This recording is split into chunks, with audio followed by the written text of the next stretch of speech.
dal tuo store o dal sito radiolibertà.net. Cosa aspetti? Va ora in onda Centro Ronchi. Francesco, a te la linea. Grazie Andrea, nostro grande regista. Un abbraccio a tutti i radioascoltatori, un abbraccio grandissimo all'amico Matteo, grandissimo abbraccio, a Tina che ci sta ascoltando, che prima o poi riusciremo a ricondurre nell'ovile di Radio Libertà, e un abbraccio a tutta l'equipe, a tutti coloro che mantengono viva questa voce, che è una voce che c'è da oltre 25 anni e della quale ho il piacere, la fortuna di essere stato partecipe fin dagli inizi, insieme a Tino tra l'altro. Ora, questa settimana, anzi ieri, abbiamo avuto 2 episodi che vanno a incidere in quello che è stato il nostro percorso di questi mesi. Abbiamo cominciato a giugno-luglio a parlare anzi a maggio, di parlare di crisi della democrazia, o meglio, chiarire il concetto di democrazia, democratos, quindi valutarne, vederne gli aspetti critici di crisi in questo caso, in questo significato, e abbiamo visto che, abbiamo detto molto tranquillamente, che la democrazia c'è se c'è un popolo e se a quel popolo vengono riconosciuti determinati poteri originari, poteri che nascono con la nascita del popolo stesso. Abbiamo visto il passaggio, la tribù, la nazione, il popolo, sono situazioni, sono costruzioni diverse tra loro, non si identificano l'una con l'altra ovviamente, e abbiamo visto come soltanto al popolo, quando si forma, quindi a ciascun popolo, viene riconosciuto, per via di una elaborazione di pensiero, un potere autonomo. Alle altre formazioni il potere è direttamente connaturato, non se ne parla neanche. Quando una nazione, una tribù, un insieme di tribù, un insieme di nazioni diventa popolo, allora c'è l'elaborazione che porta a dire che anche il popolo, quando si forma, ha un suo specifico potere. E quella del popolo è una formazione naturale. Se vogliamo fare non è preciso, non è esatto il paragone, ma per capire, se vogliamo fare un paragone con un'altra struttura, diciamo che il popolo è una formazione naturale, così come lo è la famiglia.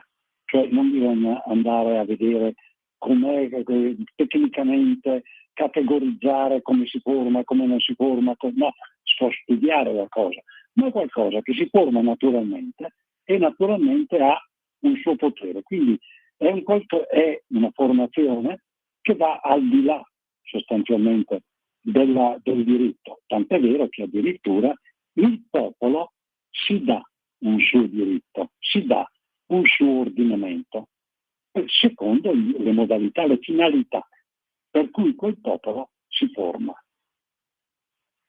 Abbiamo detto che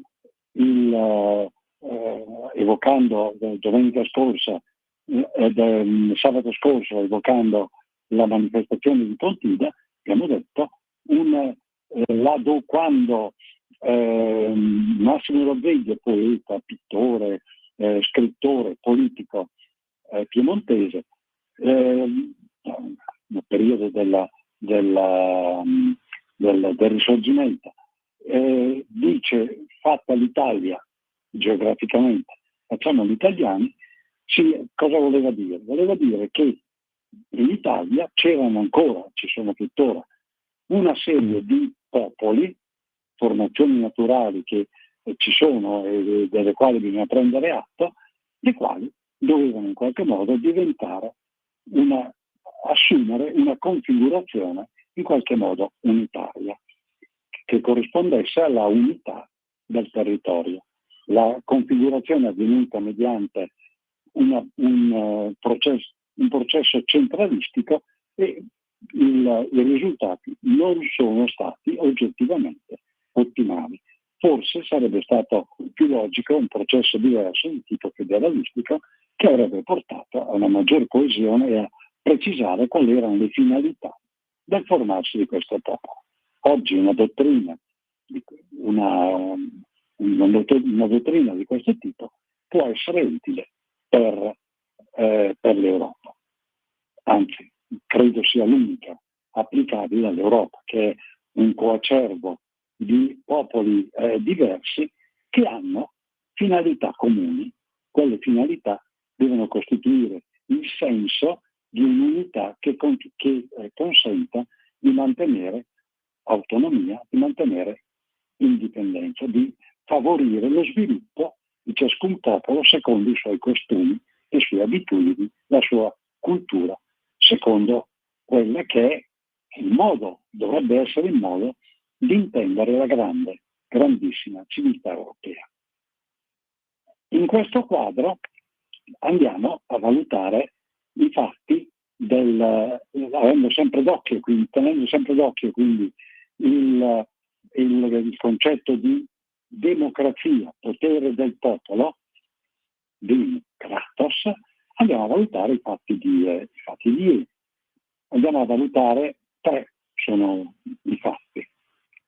Il modo con cui viene condotta la guerra viene condotta la guerra sul fronte aperto nel Mediterraneo, quello di Israele, perché la guerra dal nostro punto di vista, sbaglieremo per carità, ma è qualcosa di unitario quello che è successo. Non possiamo distinguere dal punto di vista teorico la guerra d'Ucraina da quella di Palestina. Sono né più né meno che la faccia dell'apertura di un fronte e dell'altra, né più né meno. Quindi vengono combattute dalle stesse forze, con gli stessi intendimenti, da una parte all'altra. Mosca ha mosso gli ayatollah persiani e gli ayatollah persiani hanno mosso l'operazione criminale e suicida di Hamas, dei palestinesi, nei confronti di Israele, concepita in quel modo atroce, in quel modo barbaro, proprio per rendere inevitabile l'apertura del fronte bellico. Questo anche chi ha le fesse di salame sugli occhi lo vede, perché è troppo evidente. Ora, in questo quadro, qual è il vero, la cosa che colpisce, cioè che Israele, gli israeliani, tra i quali ci sono anche tanti arabi, che sono israeliani e vanno a combattere, gli israeliani hanno aggrediti e sapendo che dall'altra parte c'è chi li vuole sterminare, così come loro a loro volta vogliono, per motivi difensivi, non è che abbiano simpatia nei confronti dei palestinesi, come popolo, quello israeliano, quindi che in sé nasce da un insieme di fatti, la guerra, il protocollo Balfour, la guerra del 48, il riconoscimento da parte delle Nazioni Unite, però si comportano come un popolo compatto, il quale, chiamato in guerra dove non voleva probabilmente entrare, chiamato in guerra si comporta da belligerante. E qual è quello che balza agli occhi? Cos'è? Che comportandosi da belligerante si comporta in modo autonomo rispetto a chi l'ha costretto a entrare in guerra, rispetto a chi pensava forse di sovrintendere alle sue operazioni. Si comporta da democratos.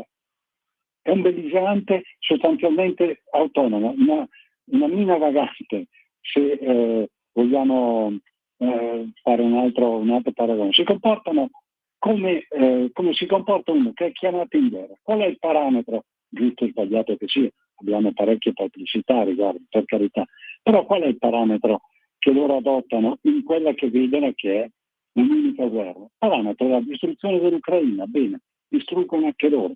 È una follia umana, però loro si comportano da popolo che a questo punto, chiamato in guerra, ci va fino in fondo. E è un altro degli aspetti nella differenza con chi non è democratos, perché questi hanno una determinazione e una forza tali che per quale motivo? Perché nasce dalla consapevolezza di avere un loro potere assoluto, sovrano. Loro, chiamati in guerra, nessuno gli ha detto non sono stati loro a iniziare, chiamati in guerra, si comportano in questo modo. Giusto o sbagliato che sia, anche parecchie perplessità, è chiaro che ci sono, più di uno, però questo è, nel senso di quello che abbiamo raccontato, detto nei sabati scorsi, questo è la visione, cioè loro si comportano così in quanto convinti di avere il loro potere, agiscono autonomamente, non sono controllati, adottano quei parametri che si adottano in guerra, dove si cerca di non far salire la tensione, ma ci si comporta sul piano delle distruzioni come si sono comportati gli altri co-belligeranti, e loro stanno facendo quello, giusto o sbagliato che sia, con parecchie perplessità. Questo è un aspetto che segnala, poi se ne può discutere, si può valutare, però questo è un aspetto. Secondo aspetto, ancora di ieri, il Tribunale di Roma dice: signori, gli migranti che sono stati portati in Albania mediante un trattato internazionale, in quanto il loro trasporto, la loro assegnazione in quel luogo è derivante da un decreto interministeriale, quindi da una norma di secondo livello, non devono essere riportati indietro per il semplice fatto che i luoghi dai quali sono fuggiti, sono allontanati, non sono stati e luoghi sicuri. E lì c'è tutta una serie di stati che a questo punto sono tutti non sicuri, sono tutti luoghi non sicuri, secondo il magistrato che ritiene di poter decidere a riguardo. Qui torniamo, noi il nostro riferimento è sempre, ripeto, democrazia, il concetto. Ora, è evidente che al di là della questione giuridica e nel merito, la cosa evidente è che a questo punto le istituzioni non funzionano. Questo è poco ma sicuro. Di qua o di là, di su o di giù, le istituzioni italiane non funzionano, visto e considerato che anche gli altri stati europei stanno instradandosi lungo lo stesso indirizzo, lungo lo stesso percorso. Quindi in Italia c'è qualcosa che non funziona. C'è un sistema istituzionale che non funziona e che quindi va necessariamente rivisto a fondo e rivisto evidentemente da persone competenti, evidentemente da chi può fare una revisione di questo tipo, perché una situazione così non è ammissibile, non ci fa bella figura nessuno, non ci fa bella figura il governo, non ci fa bella figura la magistratura, non ci fa bella figura nessuno. Ora, in particolare c'è un aspetto però, cioè il giudice ritiene di essere lui, in base all'interpretazione, solita interpretazione di una sentenza della Corte di Giustizia europea, ritiene di essere lui a poter decidere quali sono gli stati sicuri e quali non lo sono. il giudice che comunque oggettivamente si intromette nella politica internazionale, perché la sicurezza di uno Stato, che sia uno Stato sicuro o non sicuro, non compete certamente alla magistratura italiana, compete agli organi addetti dello Stato. Gli organi addetti dello Stato è il Ministero degli Esteri. Ora, nel momento in cui è carente sotto questo profilo, non credo ci sia o ci possa essere ragionevolmente una supplenza da parte di un organo che è in competenza, non ha questa competenza. Non può determinare in politica internazionale chi è uno Stato sicuro e chi no. Domani mattina arriva un giudice e mi dice che gli Stati Uniti non sono un luogo sicuro, no? Che l'Inghilterra non è un luogo sicuro, perché per simpatie, per antipatie, in base a che cosa?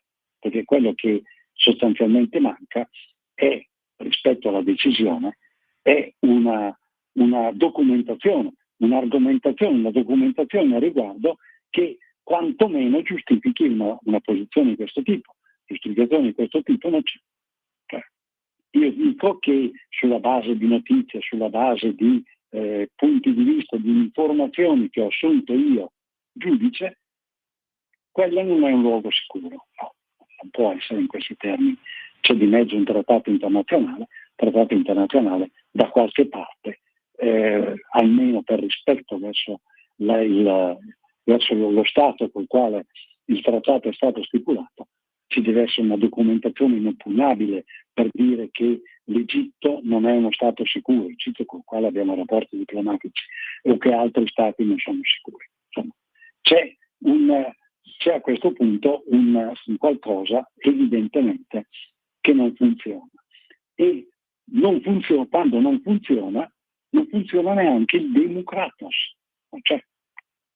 Perché nel momento in cui addirittura c'è questo conflitto fra poteri, conflitto dove non si capisce fino a che punto arrivi la ragione dell'uno e fino a che punto inizi la ragione dell'altro, non lo si capisce assolutamente, soprattutto in un quadro in cui provvedimenti come quello del governo italiano vengono adottati da altri Stati europei facenti parte dell'Unione Europea, la cosa lascia come minimo perplessi. E allora la domanda che dobbiamo porci è: in una confusione di questo tipo, dove c'è il sospetto che ci sia chi nelle istituzioni fa da sponda a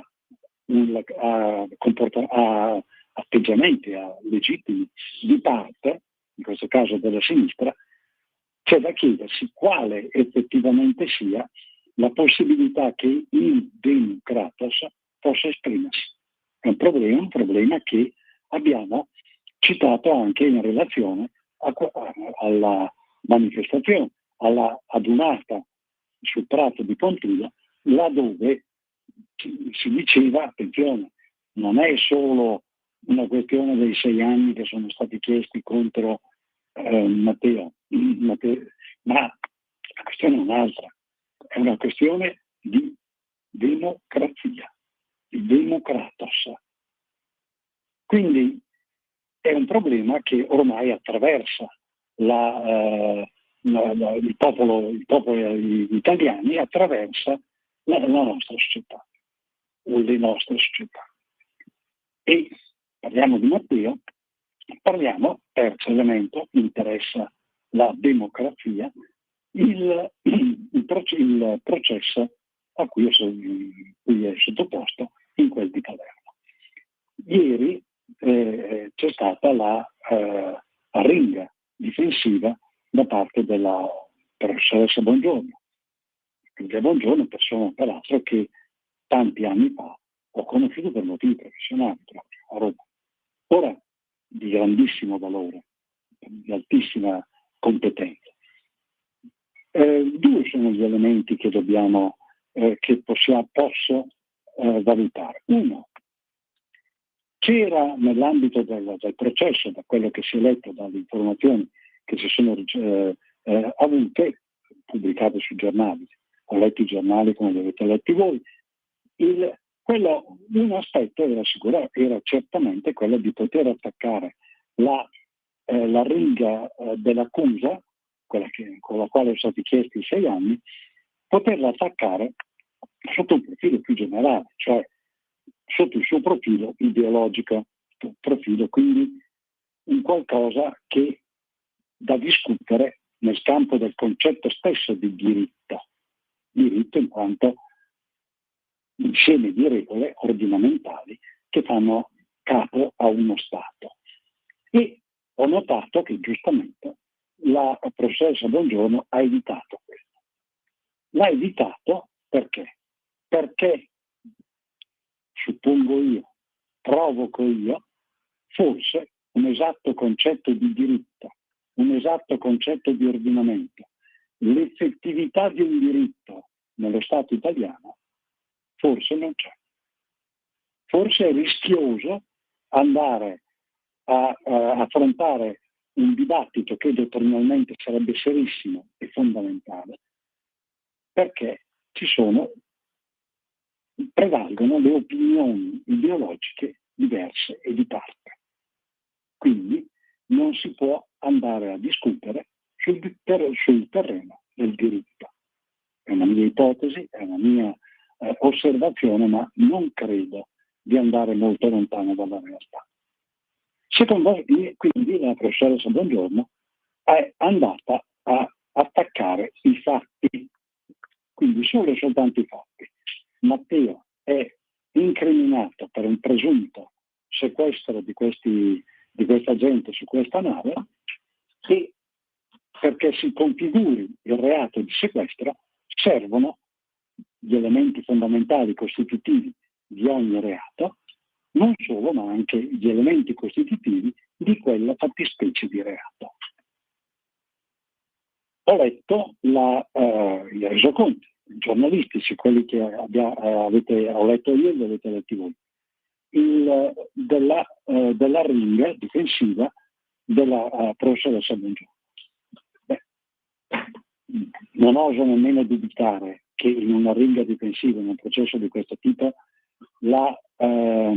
l'avvocato difensore possa aver o omesso o falsificato i dati. Necessariamente ha detto le cose così come stanno, non può aver detto altro. Staremo a vedere che cosa dirà nella sua replica il pubblico ministero il prossimo mese di dicembre, però non può che aver detto quello. Se effettivamente, quindi, ma non può che essere così, i fatti sono quelli narrati, anche ce ne fossero altri, ma se quelli narrati che sono costitutivi sono quelli che sono stati raccontati, uno si chiede che processo sia. Cioè, qui mancano gli elementi materiali per poter configurare il reato. Se le cose sono quelle, io credo che non è dubitabile che quei fatti non siano reali. Ora, se le cose sono quelle che sono state dette, raccontate nella sua ringa difensiva dalla professoressa Bongiorno, ci si chiede come sia stato possibile istruire quel processo. Sono pienamente d'accordo con anche se vista e letta ascoltata la ringa dell'accusa, sono pienamente d'accordo che quel reato addebitato a Matteo non sussiste, cioè, ma sono anche del parere che un processo che vede imputato un ministro che per aver esercitato le sue funzioni, a questo punto diventa un grandissimo punto interrogativo istituzionale. E cioè, com'è possibile che si possa istruire un processo su fatti che sono come minimo contraddittori, ma che nella loro elencazione, nella loro esternazione, implicano che chiaramente un reato come quello di cui è addebitato all'imputato non c'è, non sta in piedi, come sia possibile che un organo politico che comunque ha esaminato questi atti, ha esaminato questa serie di fatti che dovrebbero essere costitutivi del reato, abbia fatto una scelta che a questo punto non può essere altro che puramente politica, senza esame dei fatti, e quindi come è possibile che in uno Stato che dovrebbe essere democratico, quindi dove c'è il potere del popolo, sia possibile che venga celebrato un processo politico, un processo col quale una parte, una fazione, processa un'altra perché la pensa diversamente. Questo è il significato. Ora, la cosa è grave. La cosa è grave perché? Perché se torniamo al nostro racconto, alla nostra umile conversazione riguardante la democrazia, questo ricorda, da un punto di vista teorico, non sotto un profilo materiale, esecutivo di quello che è successo, ma ricorda il metodo dei processi dell'Unione Sovietica, della cessata Unione Sovietica, dell'implosa Unione Sovietica, i metodi, la logica comunista. Ora, per carità, è un pericolo che può adombrarsi, però è un dato di fatto che siamo davanti a una situazione di questo tipo, dove un ragionamento di questo tipo può essere adombrato. Il pericolo di questo tipo comunista è adombrabile. Ora, come è possibile? Punto di domanda. Però da questo discende una constatazione. Evidentemente quella democrazia, democratos, non funziona come dovrebbe funzionare. Evidentemente ci sono organi, istituzioni, poteri, e andiamo ad avere la conferma rispetto a quello che abbiamo detto circa i migranti in Albania, la conferma alla rovescio, ovviamente, a contrariis di quello che abbiamo detto per ciò che riguarda il popolo di Israele, abbiamo la percezione che il popolo o i popoli d'Italia riuniti nello Stato italiano non abbiano quel potere o non siano in grado di esercitare quel potere in nome del quale qualcuno invece quel potere lo esercita. E quel qualcuno può essere anche in perfetta buona fede, può essere anche un'istituzione, può essere quello che si vuole, ma è qualcuno che è al di fuori di un concetto astratto di democratos, cioè di potere del popolo. Non è un problema da poco, un problema che va affrontato. Per quanto riguarda la Lega, noi abbiamo un patrimonio immenso di dottrinario che aiuterebbe a superare questa impasse che è davanti agli occhi di tutti. Abbiamo un patrimonio immenso e non è che si possa parlare soltanto di Carlo Cattaneo, peraltro mio antico parente, e del professor Miglio, mio antico preside di facoltà, ma alla Cattolica. Ma abbiamo c'è una cultura generale popolare di questo tipo che affronta il problema. John Sturzo era improntato pure lui su questa strada, era impostato anche lui così, lo stesso De Gasperi. Quindi c'è tutta una cultura che viene ignorata a favore del potere dei partiti. In effetti la partitocrazia, che di fatto si è instaurata, non ha certamente agevolato, non ha certamente aiutato l'instaurarsi di un democratos, l'unico movimento popolare e popolano che comunque ha preso atto del problema del potere del popolo, del dover unificare popoli diversi secondo interessi unitari, è stata la Lega. Questo è un dato oggettivo, non per altro, non per niente viene combattuto in tutti i modi. Perché? Perché è comunque sia una rottura rispetto a quello che è il potere dominante, che poco o tanto ha una natura paramafiosa, che sia quello dei potentati sovrastatuali, che sia quello dei singoli partiti. La struttura, la concezione, la mentalità è di quel tipo. Non è una mentalità di democratos. Non è. Il democratos l'abbiamo visto nelle tantissime riunioni adunate sul Pratone di Pontina. Andrea, ho capito che mi sta dicendo, guarda che adesso c'è Sara Fumagalli, un abbraccione a tutti quanti, soprattutto a Matteo, un grazie alla professoressa Buongiorno, un arrivederci magari, e un benvenuto, una buona trasmissione a Sara che viene dopo di noi. Un abbraccio, un saluto a Tina